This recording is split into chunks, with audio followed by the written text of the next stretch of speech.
مولاي صل وسلم دائما ابدا على حبيبك خير الخلق كلهم. السلام علیکم ورحمۃ اللہ وبرکاتہ. نحمدہ ونصلی ونسلم علی رسولہ الکریم وبعد. فاعوذ باللہ من الشیطان الرجیم. بسم اللہ الرحمن الرحیم.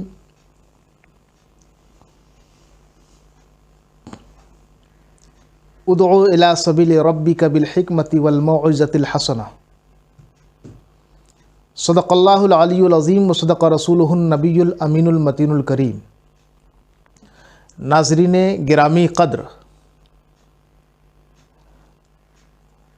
آج کی اس نشست میں ہم اس موضوع پر بات کریں گے کہ ہم دین کی باتیں کس سے سیکھیں، دین کی باتیں ہم کن سے لیں. آج کا جو ماحول ہے اور آج کی جو فضا بنی ہوئی ہے کہ لوگ دین کی باتیں سیکھنے میں جاننے میں بڑی بے احتیاطی کر رہے ہیں، لاپرواہی سے کام لے رہے ہیں. سو اس لحاظ سے یہ جاننا بہت اہم ہے کہ کیا ہر کسی سے ہم اپنے دین کی باتیں سیکھ سکتے ہیں، ہر کسی سے ہم اپنے دین کی باتیں جان سکتے ہیں. یہ بہت اہم موضوع ہے اس وقت کا. اس سلسلے میں پہلے ایک حدیث پاک بیان کر دوں، پھر اس کے بعد میں کچھ اور روایت بیان کروں گا.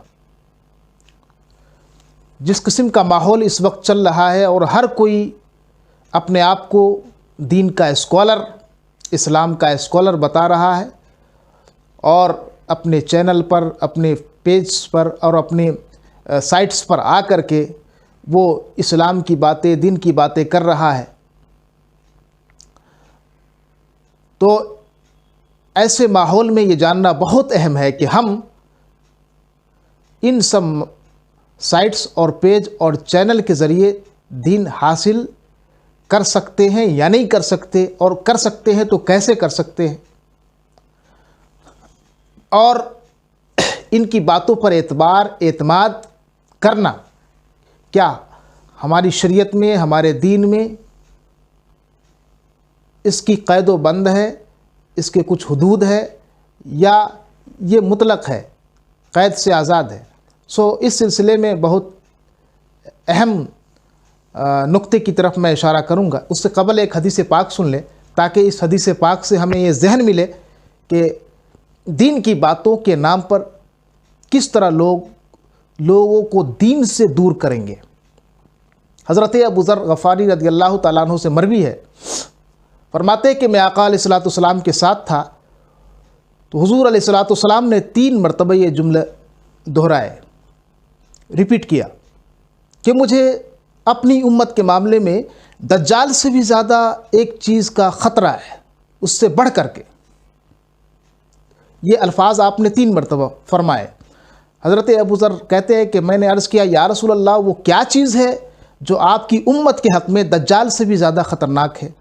تو آقا علیہ الصلوۃ والسلام نے اس کے بعد جو جملہ فرمایا ایک روایت کے مطابق الائمۃ المضلین، اور ایک روایت میں ائمۃ مضلین. دونوں روایت ہیں، دونوں کا مفہوم ایک ہے. آپ نے فرمایا کہ وہ گمراہ کرنے والے پیشوا، لیڈران، رہنما. اس کو آپ نے فرمایا کہ ان لوگوں سے زیادہ، دجال سے زیادہ ان لوگوں سے زیادہ خطرہ ہے. یہ ہماری امت کے حق میں دجال سے زیادہ خطرناک ہوں گے. اور یہ سمجھنے والی بات بھی ہے، چونکہ دجال کا جو فتنہ ہوگا وہ نمایاں ہوگا، واضح ہوگا. بلکہ ایک حدیث اور ایک روایت کے مطابق جب دجال ظاہر ہوگا تو اس کی پیشانی پر کافر لکھا ہوگا، یعنی ہر کوئی دیکھنے والا سمجھ جائے گا کہ دجال ہے، چنانچہ اس کے جھانسے میں نہیں آئے گا. لیکن جو مسلم قائدین ہے، جو مسلم رہنما ہے، یہ جب رہنمائی کریں گے تو چونکہ یہ دجال بن کے تو نہیں کریں گے، یہ تو مسلم لیڈران بن کے کریں گے، مسلم قائدین بن کر کریں گے، یہ حوالے دین کے دیں گے، اسلام کے دیں گے، دلائل قرآن و سنت سے دیں گے، تو ان کی گمراہی سے بچنا بڑا مشکل ہوگا۔ جہاں پر برائی کھلی ہوتی ہے، لکھا ہوتا ہے ڈینجر، ہر کوئی بچ جائے گا، لیکن جہاں پر نہیں لکھا ہو بلکہ لکھا ہو کہ یہ تو بہت اچھا ہے، یعنی برائی کو اچھائی کا لیبل دے کر کے کوئی پرچار کرے، تو ظاہر سی بات ہے اس میں لوگ وہی بچ پائیں گے جو زیادہ سمجھدار ہے، محتاط ہے، نہیں تو عام آدمی اس میں پھنسنے سے بچے گا نہیں۔ اس لیے ہمارے معاشرے میں بالخصوص جو نوجوان نسل ہے، یہ ان کی تھنکنگ اور سوچ پائی جاتی ہے کہ دین کی بات جہاں سے چاہے حاصل کر لو، جہاں سے اچھی بات ملے لے لو، لیکن لوگ یہ نہیں دیکھتے کہ دین کی بات بتانے والا کیسا ہے، اس کے بارے میں کوئی ان کے پاس معیار نہیں ہوتا، ان کو پرکھے پھر اس کے بعد دین کی بات لے۔ کیا کوئی ہر ایرے غیرے نتھو خیرے اٹھ کر کے دین کی بات کرنے لگے گا اور ہم اس کو دین کی باتیں سمجھ کر کے قبول کرنے لگیں گے؟ ایسا ہرگز ہمارا رویہ نہیں ہونی چاہیے، بلکہ دین کی بات آپ جس سے لیں ان کے بارے میں غور و فکر کریں، ان کے بارے میں معلومات حاصل کریں کہ وہ کیسا ہے، وہ کیسا ہے۔ ہمارے دنیا کا دنیاوی جو ہمارا طور طریقہ، دنیا کے اندر جو ہمارا رویہ ہے وہ کیا ہے کہ ہم جب کسی مسئلے میں پھنستے ہیں تو اسی مسئلے کے ایکسپرٹ اور اس کے ماہرین کی طرف رجوع کرتے ہیں۔ مثلا آپ کو کوئی بیماری ہوتی ہے، کوئی مرض لاحق ہوتا ہے، تو آپ اچھے سے اچھے ماہر ڈاکٹر کے پاس جانے کی کوشش کرتے ہیں، یعنی کسی جھولا چھاپ کے پاس جانا پسند نہیں کریں گے، اچھے سے اچھے جو آپ کا علاج کر سکے اور صحیح اس مرض کا وہ ٹریٹمنٹ ہو سکے، تو آپ اچھے سے اچھے ڈاکٹر کے پاس جانے کی کوشش کرتے ہیں۔ کبھی ایسا ہوا کہ آپ کو بیماری لگی ہو اور آپ کسی وکیل کے پاس جائیں اس کا علاج کرانے؟ ایسا کبھی نہیں ہوا۔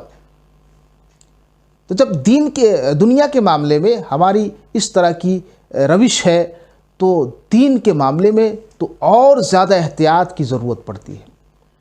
یہ دنیا کے معاملے میں کیا ہوگا بھائی، بیماری کا معاملہ اگر ہم کسی غلط ڈاکٹر کے پاس پہنچے تو بہت زیادہ ہمارے جسم کو نقصان ہوگا، لیکن دین کے معاملے میں اگر ہم کسی غلط لوگوں سے دین سیکھنا شروع کر دیے تو یہ تو ہمارے ایمان کا بیڑا غرق ہو جائے گا، جو ہماری اصل پونجی ہے، جو ہمارا اصل سرمایہ ہے، اس کا بیڑا غرق ہو جائے گا۔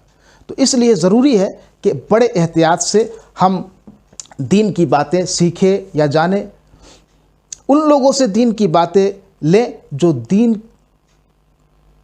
جو خود دیندار ہے اور جن پر ہمارا اعتماد اور اعتبار ہے، ان کے عقائد، ان کے نظریات بہت ہی سچے اور پکے ہیں، جو اہل سنت والجماعت کے عقائد و نظریات ہیں۔ نہیں تو آپ کو ایسے بہت سارے لوگ ملیں گے جو دین کا لبادہ اوڑھے ہوئے ہیں، اپنے آپ کو اسلامک اسکالر کہتے ہیں، اور دین کے بنیادی عقائد و نظریات کا علم نہیں ہے ان کو، صرف لوگوں کو گمراہ کرنے کے لیے دینی معاملات میں من پسند تعویلات کرتے ہیں، اور پھر لوگ بھی اپنی سہولت کے پیش نظر ان کے گن گاتے ہوئے نظر آتے ہیں۔ اس طرح سوشل میڈیا، یوٹیوب، فیس بک، واٹس ایپ پر کچھ سیکھنے سے پہلے اور وہاں سے کچھ دین کی باتیں معلومات حاصل کرنے سے پہلے یہ جان لیں، یہ پتہ کریں کہ یہ بات کس نے کہی ہے، یہ بات کس نے کہی ہے، یہ جاننا بہت ضروری ہے۔ ایک کہاوت آپ نے سنی ہوگی، یہ ترک کہاوت ہے کہ اگر آپ دین لومڑی سے سیکھیں گے تو ایک وقت ایسا آئے گا جب آپ اس چیز کو محسوس کریں گے کہ مرغیاں چرانا ایک نیکی کا کام۔ دین اگر لومڑی سے سیکھتے ہیں تو ایک دن ایسا آئے گا کہ کہیں گے کہ مرغیاں چرانا یہ کوئی بری بات نہیں ہے، تو بہت نیکی کی بات۔ معروف تابعی حضرت محمد بن سیرین رضی اللہ تعالیٰ عنہ فرماتے ہیں کہ ان ھذا العلم دین فانظروا عمن تاخذون دینکم، یہ جو علم ہے نا، دین کی باتوں کا جاننا، یہ دین ہے، تو تم جس سے دین لے رہے ہو اس کے بارے میں غور و فکر کرو کہ کون ہے وہ۔ یعنی یہ علم جو ہے قرآن و سنت کا علم، یہ دین ہے، تو دیکھ لو کہ تم دین کس سے حاصل کر رہے ہو۔